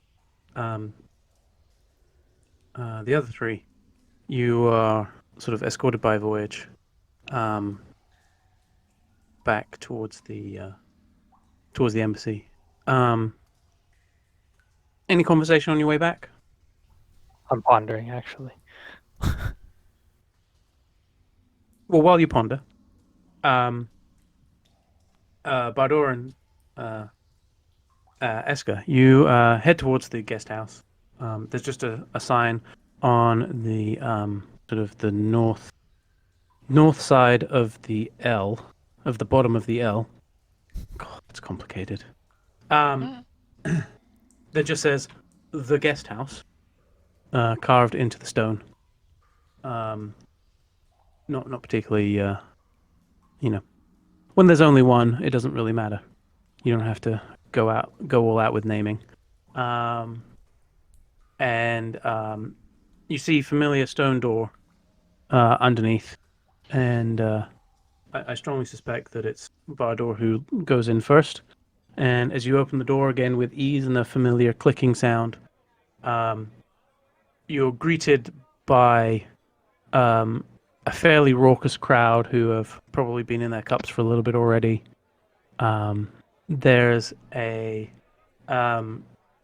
rock gnome in the far left corner, playing some music on a set of pipes. That's just creating a nice sort of ambient sound. That it's not sort of dominating the room. It's just creating a nice sort of jovial atmosphere. And there's one long bar along the back wall, and you see two or three folks sort of tending the bar. Looks to be two Svrfneblin females and a human male actually behind the bar as well. And you see there's just there's probably 40 people in here amongst various different tables. The ceiling's pretty low in here. It's about 6.5 feet, which isn't a problem for either of you, but it's unusual given that compared to the embassy, which had such high ceilings. And as you come in, there is sort of like a brief moment of people looking and noticing the outsiders. there's actually a male Swiftneblin comes over to you and says, you're the guys who took care of the orcs, right? Is this in undercommon or It's in common. common? Common. Okay. You Yeah. speak common as well. I'll let you keep talking. Come, let me buy you drinks. Tell us about it. Come. And he quickly leads you over to the bar and sort of almost drags you through and sort of pushes a couple people away from the bar and says, Here.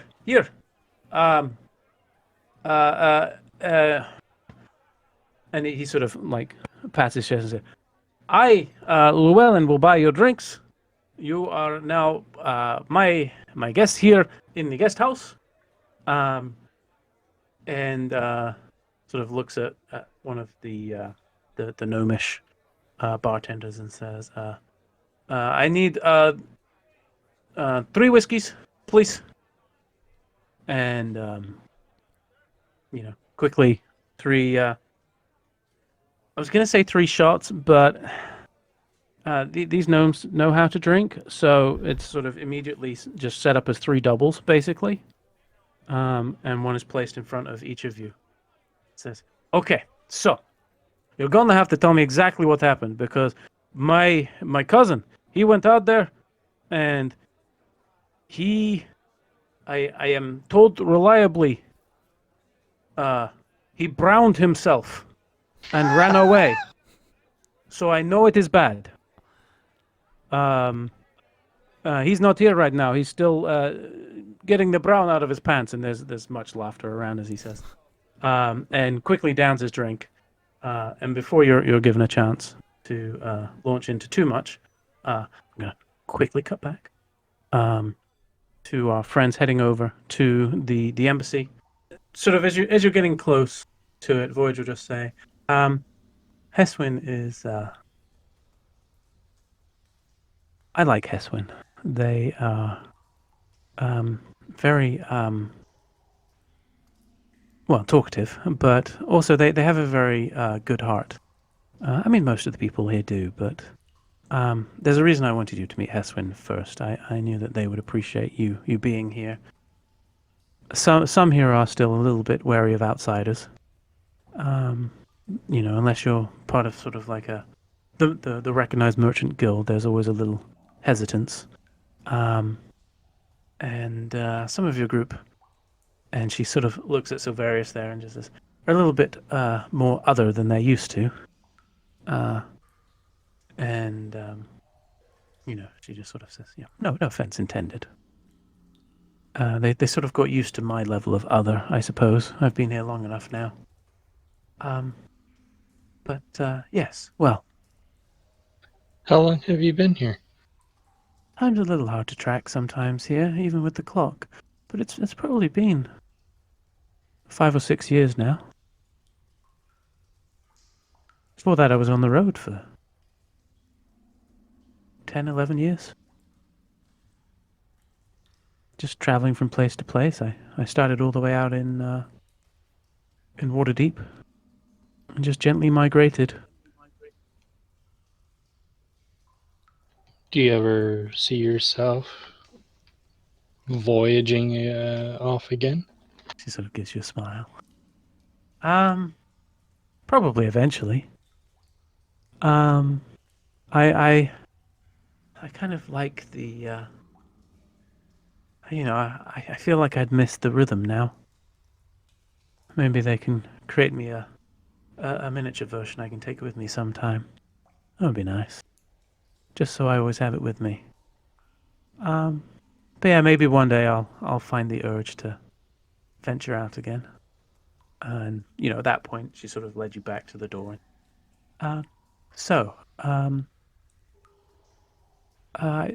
I figured just for ease, we'd probably say ladies to the left and gents to the right again. It doesn't really matter. You can do what you want, but we can say that as a starting idea. It's just if you go one door beyond where you bathing, you'll find there's some sort of dorms there. have a handful of beds in each. Hopefully the beds are to your liking. And yeah, you should hopefully find some good rest. If you need anything in the night, just there's a little rope you can pull in the room that will summon one of the staff, and they can help you. Ooh, like dessert? Oh yes, I'm sure that could be arranged. Yeah, I didn't realize you had a sweet tooth. I would have tried to get something on the table earlier. Yes, they'd be more than happy to help you with something. We have a couple of good bakers here in town as well. In her mind, she's thinking of mushroom-related desserts and is kind of maybe rethinking some of this. So yeah, she sort of, encourages you up the stairs and disappears down her corridor to the left again.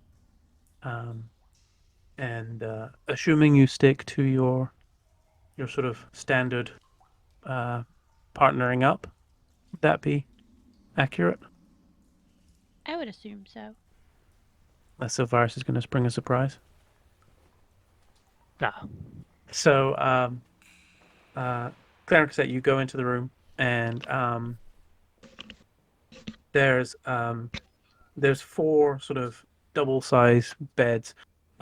It looks like the bed frame is also carved out of stone. You're noticing you've seen very little wood anywhere here.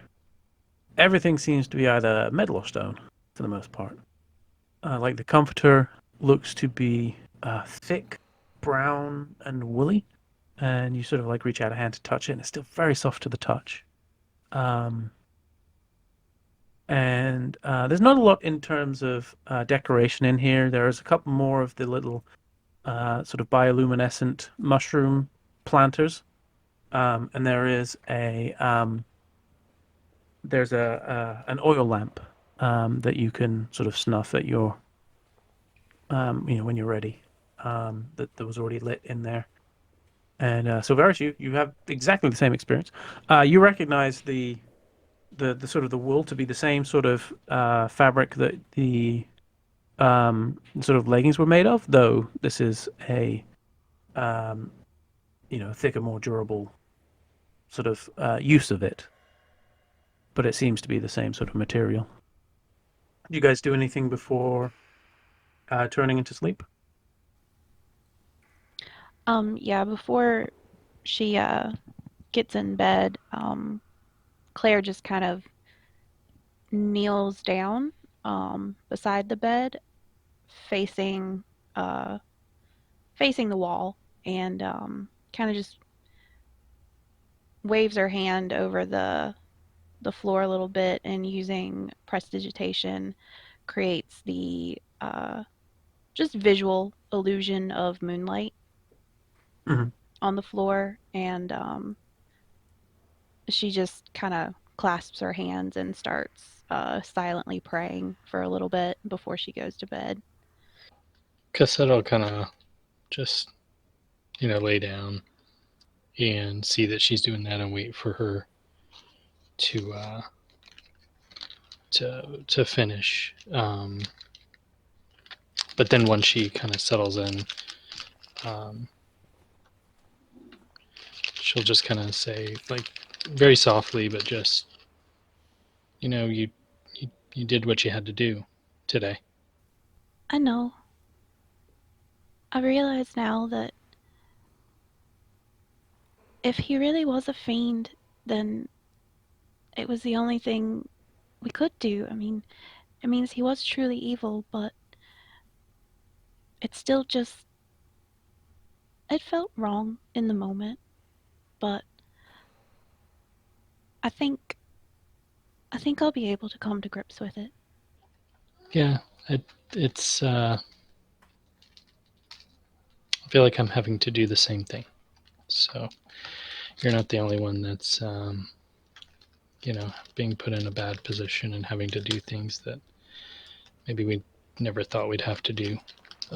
Non-violent option, I think, is one thing all of us have in common as being our first preference. But I don't know that this world is going to allow us to do that very often. She kind of just laughs softly in a not truly humorous way, and just responds, "None of my training prepared me for any of this. I don't think I was ready for what the world is really like."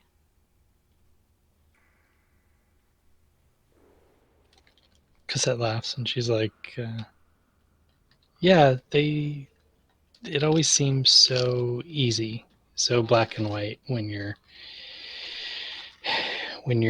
learning, and I guess the world just never ends up turning out to be that straightforward. They left some pretty important parts out, I think. I know. And she actually genuinely chuckles a little bit, and it's probably the first real hint of her normal personality since the encounter with the orcs. Well, I blame them for not preparing us a little better for this type of stuff, but we're all just going to have to learn the hard way. So She just sighs, and my mom said I'd have to grow up sometime. I guess now is better than never. well, anyway, I hope tomorrow is a little bit of a better day, and hey, we get to go shopping. So She nods and then wiggles under the covers and gets cozy. good night, Claire. Good night. It takes a little while, but sleep eventually does come to you, Claire. It's you're torn between the comfort of the bedding and the discomfort of the mind. But eventually, bedding wins. You hear very soft, heavy breathing coming from Cassette. Lets you know that she went out a little before you. Silveris, do you have an equally long and meaningful conversation with anyone? Silvarius, he sits down on the edge of the bath. Actually, he garbs up with just a little like brown top thingy that they gave him, and he takes all of his other armor and clothes off and starts trying to like hand wash his clothes a little bit. It's not really working. He rings a little like bell thingy for the assistants. And within like about a minute or so passes, and a familiar deep gnome walks in. Yes. How can I help? I need my garments cleaned. Is this something you could assist with? Yes, we can do this for you. We already put most, the stuff that was left, we put into the sleeping quarter. But we are happy to clean anything for you. That's fine. Yeah. I would appreciate your current wares. Well, I apologize. And he hands him or I guess he would hand him the torn leggings. And he just sort of looks at it for a second and says, "Oh, no problem. Is okay. We have good seamstress. We'll be good." And he kind of gives him like the little like hand wave motion, like be gone. And he just sort of nods and I come back for your things, or I take now? No.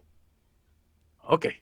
And he sort of looks, and so is it just your gear or your armor as well? The cloth portion of his gear. Okay.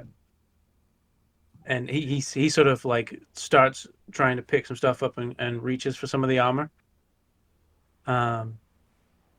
Thinking that you meant for him to carry that too. My hand would stop on be placed on the armor. He's just like, Not this. And you see relief. Oh, okay. And he just grabs up all the fabric and heads out. when he leaves, Zavarius kind of like takes the armor, submerges in the water and cleans it with whatever's in the room, places it to the side, and pulls out his collapsible brazier and starts to fill it with the coals,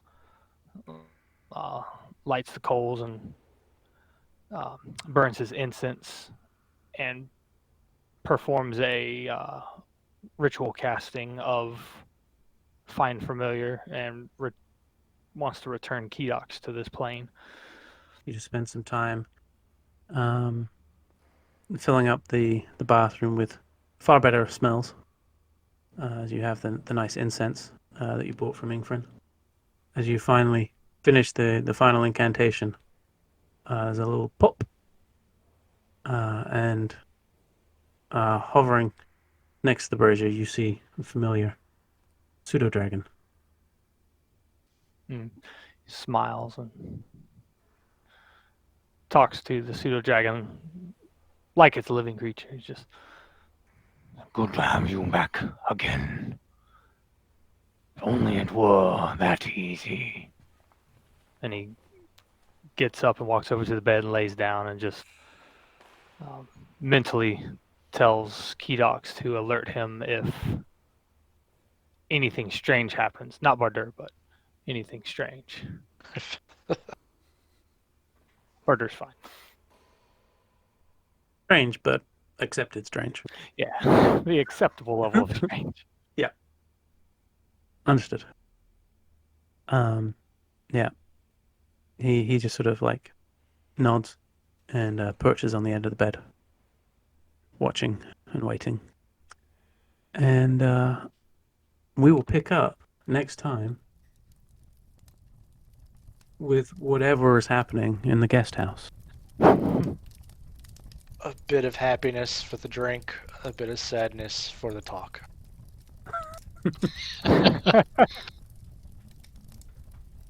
It's a wonderful odd couple that you've sent into the tavern too.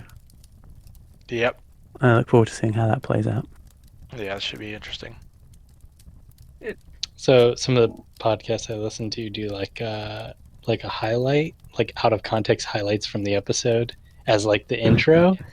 And oh my gosh, some of the stuff that Savaria said in the bath would be perfect, like out of context. Because then you find out what they're about, but they're so much better when you just have no idea what it means. And he's like, yeah, 6-pack for days. Like, what?